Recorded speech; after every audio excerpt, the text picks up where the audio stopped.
আমাদের শহীদদের রক্তের মর্যাদা যেন আমরা দিতে পারি সেই তৌফিক দান করুন, এবং আল্লাহ রাব্বুল আলামিন এই ভালোবাসাকে তার প্রিয় জান্নাত পর্যন্ত যেন পৌঁছে দেয়। উন্নয়নের নামে আওয়ামী লীগ ২৬ লাখ কোটি টাকা পাচার করেছে, সেই ফ্যাসিস্টদের আশ্রয় বাংলার মাটিতে হবে না বলে মন্তব্য করেছেন জামায়াত ইসলামীর আমির ডক্টর শফিকুর রহমান। এখানে তিস্তা প্রকল্প মহাপরিকল্পনা বাস্তবায়ন হওয়ার কথা, কার ইঙ্গিতে ইশারা এটা এখনো বন্ধ হয়ে আছে? কেন কাজ এখনো শুরু হলো না? বাংলাদেশের জনগণ অবশ্যই তা জানার অধিকার রাখে।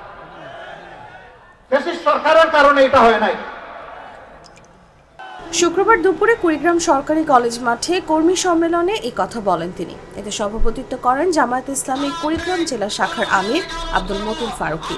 জামায়াত আমির বলেন, সব হত্যার বিচার চাই, অগ্রাধিকার ভিত্তিতে উন্নয়ন কাজ করা হবে, সত্যের পথে দেশ গড়ার জন্য জামায়াতের পাশে থাকবেন। তারা এমনকি গুনাহ করেছেন, পাপ করেছেন যে বাংলাদেশের অংশ হয়েও তাদের ভাগ্যের সামান্য কোনো পরিবর্তন হবে না। তাদের নিয়ে কি পরিকল্পনা আমরা পরিষ্কার বলতে চাই।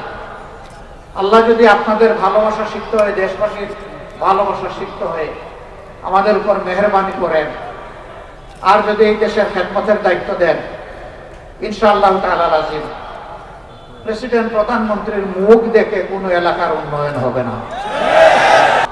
সম্পদ যা আল্লাহ দিবেন তার সদ্ব্যবহার হবে সততা এবং ইনসাফের ভিত্তিতে। যে এলাকাগুলো এগিয়ে গিয়েছে সেই এলাকাগুলোকে একদিকে রাখা হবে, আর যে এলাকাগুলো পিছিয়ে পড়েছে তাদেরকে অগ্রাধিকার ভিত্তিতে সামনে নিয়ে আসা হবে ইনশাআল্লাহ। এটা ইনসাফের দাবি, এটাই হতে হবে। বরঞ্চ দীর্ঘদিন তাদেরকে যে বঞ্চিত করা হয়েছে এটার মাসুল হিসাবে এখানে আরো বাড়তি কিছু করা প্রয়োজন হবে।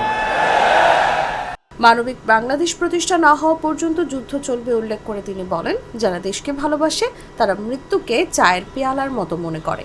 শফিকুর রহমান আরও বলেন, কুড়িগ্রামের বড়াইবাড়ি যুদ্ধের প্রতিশোধ নিতে পিলখানা হত্যাকাণ্ড হয়েছে। সমাজে অনাচার ও চাঁদাবাজি যারা করবে তাদের বিরুদ্ধে আমরা মুখ বন্ধ করে থাকবো না, এজন্য আমরা রাজনীতি করি। আমরা আহ্বান জানালাম, শান্ত থাকুন।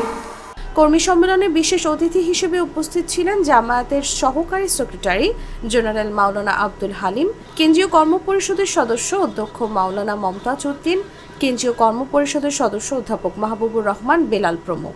এখানে একটা কৃষি বিশ্ববিদ্যালয় হয়েছে, ঘোষণা হয়েছে, তার কঙ্কাল আছে, ঘুষতেও নাই, চামড়াও নাই,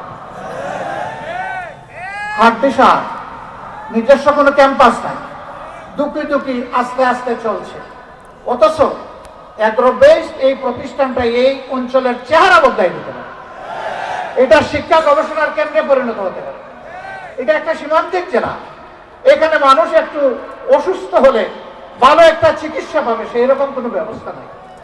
আজকে বহু জেলায়, একই জেলায় ইউনিভার্সিটি, একই জেলায় কৃষি বিশ্ববিদ্যালয়, একই জেলায় মেডিকেল কলেজ, একই জেলায় ইঞ্জিনিয়ারিং ইউনিভার্সিটি, একই জেলায় সব কিছু আছে, আরেক জেলায় কিছুই নাই। এটা কোন ধরনের ইনসাফ?